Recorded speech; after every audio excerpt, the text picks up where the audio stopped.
Quelle Europe pour demain? C'est la question que ces 94 citoyens se posent aujourd'hui au Parlement de la Fédération Wallonie-Bruxelles. Et après la crise économique, les attentats ou encore le Brexit, les thématiques ne manquent pas. Un équilibre entre le nord et le sud de l'Europe. La crise environnementale. L'Europe, c'est une chose et les citoyens, c'est une autre. Pour moi, il n'y a pas d'Europe.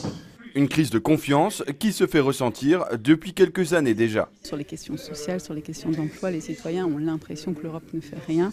Et donc ça contribue à alimenter un peu ce désamour. Donc ça, c'est pour le désamour, mais en vrai, ce qu'on voit aussi, c'est qu'il y a juste des citoyens qui ne s'intéressent pas du tout, puisque si l'Europe ne fait rien, pourquoi va-t-on finalement s'intéresser aux questions européennes? Désamour, désintérêt, mais aussi une distance entre les institutions et les citoyens.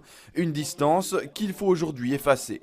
En tant que parents et en tant que personnes plus âgées, essayer de motiver les jeunes pour se dire que sans l'Europe, ce serait la catastrophe. C'est clair qu'il y a une crise, mais je pense que justement une crise, c'est le moment pour se relever, pour dire qu'on en veut, qu'on voudrait que l'Union européenne fasse attention à ce qui est social, environnemental, pour les migrants. Les préoccupations quotidiennes des gens doivent remonter jusqu'aux décideurs européens. Telle initiative ici permettra d'en débattre dans les parlements, mais aussi de transmettre un message aux autorités européennes.